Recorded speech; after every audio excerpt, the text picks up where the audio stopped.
दोस्तों नमस्कार, स्वागत है आपका यूट्यूब चैनल एबी टेक में। आज है 11 मार्च 2026 और जान लेते हैं आज की महत्वपूर्ण खबरें। सबसे पहले यहाँ देखिए अपडेट है कि असिस्टेंट प्रोफेसर के 88 पदों पर जल्द आवेदन करें। बुंदेलखंड विश्वविद्यालय झांसी ने असिस्टेंट प्रोफेसर के 88 पदों पर भर्ती के लिए आवेदन मांगे हैं।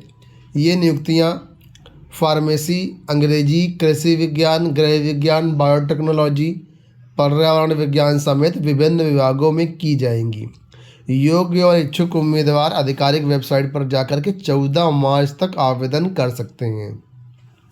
आवेदन पत्र का प्रिंट आउट, संबंधित दस्तावेजों की स्व प्रमाणित फोटोकॉपी और डिमांड ड्राफ्ट को तय पते पर रजिस्टर्ड डाक के माध्यम से स्पीड पोस्ट से भेजना होगा। डाक से आवेदन स्वीकार होने की अंतिम तिथि 21 मार्च है। तो इसमें जो फीस है वो नॉर्मल छात्रों के लिए 1,000 रुपये और रिजर्व कैटेगरी के छात्रों के लिए 500 रुपये है। ज़्यादा जानकारी के लिए bujhansi.ac.in पर आप ले सकते हैं। यहाँ देखिए शिक्षा मित्रों को लेकर के एक अपडेट है कि शिक्षा मित्रों के नियमितीकरण मामले में 2 महीने के अंदर फैसला ले अपर मुख्य सचिव हाईकोर्ट।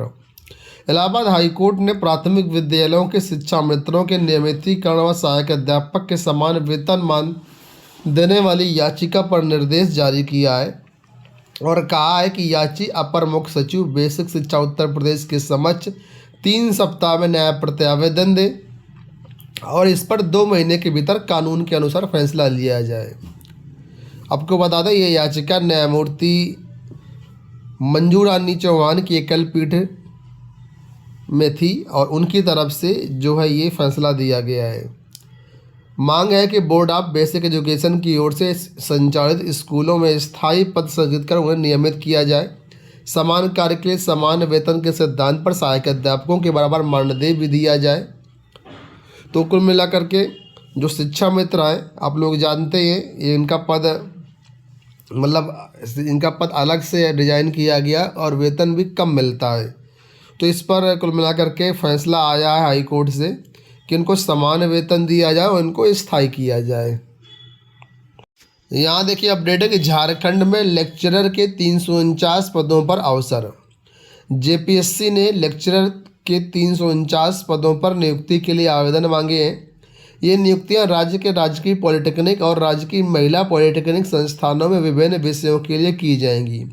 सभी प्रकार के आरक्षण का लाभ झारखंड के मूल निवासियों को मिलेगा। अन्य राज्यों के अभ्यर्थी भी अनारक्षित कैटेगरी में आवेदन कर सकते हैं। ऑनलाइन आवेदन करने की अंतिम तिथि 15 मार्च 2026 है। आवेदन पत्र और दस्तावेजों की स्व प्रमाणित फोटोकॉपी डाक के माध्यम से भेजने होंगे और हार्ड कॉपी स्वीकार करने की लास्ट डेट 30 मार्च है। तो यहाँ पर अलग अलग पद हैं। अगर आप इसके लिए इच्छुक हैं तो वेबसाइट जेपीएससी की वेबसाइट पर जाकर के आप आवेदन कर सकते हैं। jpsc.gov.in ये एक वेबसाइट है जहाँ पर आप आवेदन कर सकते हैं। यूपीएससी सिविल सर्विसेज का भी हाल ही में जो रिजल्ट आया उसमें बताया गया कि टॉपर को कितने फीसदी अंक मिले हैं। देखिए बहुत से लोग परसेंटेज के लिए परेशान रहते हैं। आप देखिए सिविल सर्विसेज में जो टॉपर है उनको 52.88% अंक मिले हैं। ठीक है, तो परसेंटेज मायने नहीं रखता है। बहुत लोग परेशान रहते हैं कि 80%, 90%, 99% नंबर आए। तो परसेंटेज पे आप ना जाइए। हर एग्ज़ाम में जो परसेंटेज का लेवल होता है वो अलग अलग होता है। जैसे यूपीएससी आप लोग जानते हैं सबसे कठिन परीक्षा मानी जाती है और यहाँ पर जो टॉपर है जिनको AIR 1 मिला है उनके मात्र 53% के आसपास नंबर है और बाकी जो अभ्यर्थी हैं उनके भी यहाँ पर परसेंटेज आप देख सकते हैं कि किस रैंक के अभ्यर्थी को कितने अंक मिले हैं, कितने फीसदी अंक मिले हैं। परिवहन निगम में 6500 चालक परिचालक भर्ती होंगे। परिवहन निगम में 6500 पदों पर चालकों और परिचालकों की भर्ती की जाएगी। चालकों को संविदा पर और परिचालकों को आउटसोर्सिंग के जरिए भर्ती किया जाएगा। परिवहन मंत्री दयाशंकर सिंह ने मंगलवार को बताया कि भर्ती के लिए अगले सप्ताह एजेंसी का चयन कर लिया जाएगा। परिवहन निगम मुख्यालय के सभागार में अफसरों के साथ समीक्षा बैठक में दयाशंकर सिंह ने बताया कि इस माह के अंत से 3060 चालक और 3614 परिचालकों की भर्ती शुरू हो जाएगी। यानी स्टार्टिंग अप्रैल से आपको भर्तियां देखने को मिलेंगी, चालक और परिचालक दोनों की। परिचालक की भर्ती आउटसोर्सिंग से होगी, जो कि आप सेवा योजन पोर्टल के माध्यम से आवेदन कर पाएंगे, और जो चालक की भर्ती होगी वो डायरेक्ट संविदा भर्ती होगी।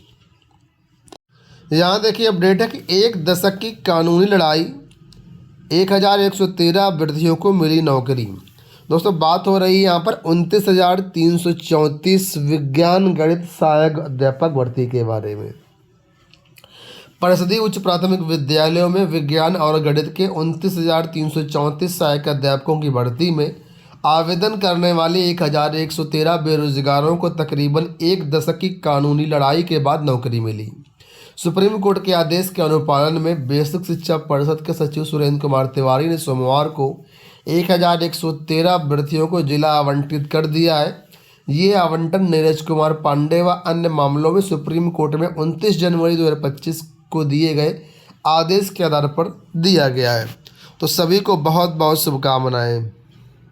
देखिए चुनाव आने वाला है तो बहुत सारी योजनाएं आने वाली हैं। उसी कड़ी में यहाँ पर देखिए अपडेट है कि पंचायत चुनाव से पहले प्रदेश के हर ग्राम सभा से बस चलाने की तैयारी।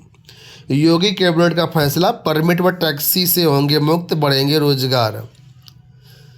तो प्रदेश के हर गांव तक परिवहन सुविधा पहुंचाने के लिए योगी कैबिनेट ने हर गांव पंचायत तक बस संचालित कराने का फैसला किया है। इन बसों को परमिट व टैक्स से मुक्त रखा गया है। मुख्यमंत्री ग्राम परिवहन योजना 2026 के माध्यम से प्रदेश के हर गांव तक बस पहुंचेगी। पंचायत चुनाव से पहले मुख्यमंत्री योगी आदित्यनाथ ने इस योजना के जरिए ग्रामीणों को तोहफा दिया है। तो अब जो भी आपका पंचायत होगा उस पंचायत तक कुल मिलाकर के बस चलाई जाएगी। एक अपडेट यहाँ पर भी है कि महिला आरक्षण अगले साल से लागू होगा, संविधान संशोधन की तैयारी। केंद्र सरकार अगले साल से महिला आरक्षण लागू करने की तैयारी में है। सरकार नारी वंदन अधिनियम में बदलाव के लिए विपक्ष के साथ आम सहमति बनाने की कोशिश में जुटी हुई है, ताकि संसद और विधानसभाओं में महिलाओं को 1/3 आरक्षण दिया जा सके। चलिए अगली अपडेट यहाँ पर है कैशलेस इलाज को लेकर के। आप लोग जानते हैं पिछले साल शिक्षक दिवस पर के अवसर पर जो मुख्यमंत्री ने कैशलेस इलाज का वादा किया, अभी हाल ही में माध्यमिक शिक्षकों, बेसिक शिक्षकों के लिए कैशलेस इलाज का डेटा जारी कर दिया गया था और कहा था हम लागू कर दिए हैं।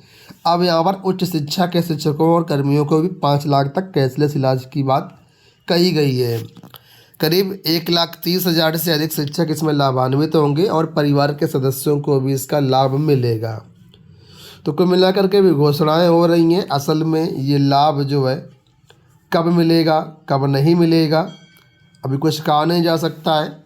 और यहाँ पर देखिए एक अपडेट दिया गया, मैं आपको थोड़ा दिखाना चाहूँगा। यहाँ पर देखिए लिखा है कि इसके लिए प्रति शिक्षक 2,479.70 रुपये का प्रीमियम निर्धारित किया गया है। अब ये प्रीमियम सरकार आई थिंक खुद अपने पास से देगी, ऐसा मुझे लग रहा है, क्योंकि सरकार ने कहा था ये फ्री है। अंत में यहाँ पर देखिए अपडेट है कि पुलिस भर्ती परीक्षा केंद्रों के बाहर तैनात किए जाएंगे PRV 112। मुख्यमंत्री योगी आदित्यनाथ ने निर्देश दिए कि 14 और 15 मार्च को जो पुलिस भर्ती परीक्षा केंद्र की परीक्षा होने वाली है, ठीक है, तो इसमें जो है PRV 112 वाहनों को तैनात किया जाए। उन्होंने अधिकारियों को चेतावनी दी है कि परीक्षा की शुचिता के साथ किसी प्रकार की कहीं पर भी समझौता बर्दाश्त नहीं किया जाएगा और शुचितापूर्ण परीक्षा कराई जाएगी। तो जो भी अभ्यर्थी इस परीक्षा में शामिल होने वाले उन सभी को शुभकामनाएं। इस वीडियो में इतना ही, धन्यवाद।